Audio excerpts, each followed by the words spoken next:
Hello everyone, class 7th। Last day हमने इस chapter में अर्थक्वेक के बारे में पढ़ रहे थे। अर्थक्वेक यानी भूकंप, यानी पृथ्वी का कांपना। तो दूसरी जो अचानक से हलचल होती है वो पृथ्वी के अंदरूनी हिस्सों में होती है, जिसे अर्थक्वेक कहते हैं। और ये जो अर्थक्वेक होते हैं, these violent tremors originated from a point of disturbance called the focus. तो ये जो अर्थक्वेक होता है ये हिंसक झटके होते हैं जो एक पॉइंट से निकलते हैं पृथ्वी में, जिसे हम कहते हैं focus. The point in the earth crust which is vertically above the force is called epicentre. यानी वह पॉइंट जो पृथ्वी की क्रस्ट में यानी ऊपरी परत पर होता है, फोकस के जस्ट ऊपर, सीधा ऊपर। आप फिगर में देख रहे होंगे एपिसेंटर सीधा ऊपर लिखा है फोकस की सीध में। तो फोकस के जस्ट ऊपर के पॉइंट को हम एपिसेंटर कहते हैं। फोकस पृथ्वी के अंदर होता है और एपिसेंटर पृथ्वी के ऊपर होता है, पृथ्वी की परत पर होता है। Earthquakes occur when the Earth's plates move and readjust due to the excessive heat generated in the Earth's interior।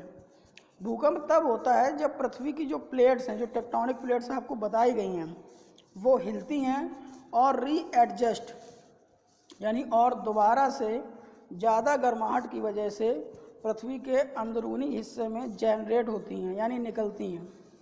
The vibrations of an earthquake spread out as concentric waves from the focus। जैसे आप तालाब में एक पत्थर मारो तो देखते होगे लहरें उस पत्थर के केंद्र बिंदु से इधर उधर जाने लगती हैं दूर तरफ। तो ऐसे ही भूकंप में फोकस से वेव्स, एक कंसंट्रेंसिक वेव्स निकलती हैं जो सभी दिशाओं में चारों तरफ बराबरी से फैलती हैं।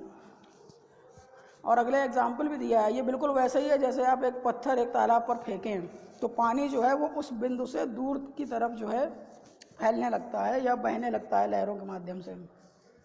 इन्हीं वाइब्रेशंस को सेस्मिक वेव्स कहते हैं। ध्यान दीजिए। अब अर्थक्वेक को कैसे नापते हैं? The intensity of an earthquake is measured on Richter scale. यानी अर्थक्वेक की जो गहराई होती है या उसकी जो मात्रा होती है वो रिचर पैमाने पर मापी जाती है। यह स्केल को अमेरिकन सिस्मोलॉजिस्ट हम उसे बोलते हैं जो भूकंप के बारे में अध्ययन करता है या विद्वान होता है। तो चार्ल्स रिचर थे और उन्होंने 1935 में इस स्केल को बनाया था, इसलिए इसे रिचर स्केल कहते हैं। स्केल में कोई फिक्स रेंज नहीं होती है, इसमें खुला हुआ बिंदु होता है जिसमें 0 से 8.9 प्लस तक पैमाने लिखे होते हैं। और जितना ज़्यादा रिचर स्केल का पैमाना होगा उतना ही ज़्यादा अर्थक्वेक की भी क्षमता होगी। अर्थक्वेक की इंटेंसिटी 6 या उससे ज़्यादा जब आती है तब ये बहुत ज़्यादा विनाशकारी होता है। सिस्मोलॉजी, जब हम भूकंप के बारे में पढ़ते हैं तो उसे हम सिस्मोलॉजी कहते हैं और सिस्मिक वेव्स का अध्ययन होता है इसमें। सिस्मोलॉजिस्ट भी मैंने आपको बताया कि जो एक्सपर्ट भूकंप और उसके इंस्ट्रूमेंट्स और उसके रिकॉर्ड्स के बारे में जानकारी रखता है उसे सिस्मोलॉजिस्ट कहते हैं। और रिकॉर्ड जो भूकंप के होते हैं उसे हम सिस्मोग्राफ कहते हैं। अब देखते हैं अर्थक्वेक कहाँ वितरण है इसका, कहाँ भूकंप ज़्यादा आता है।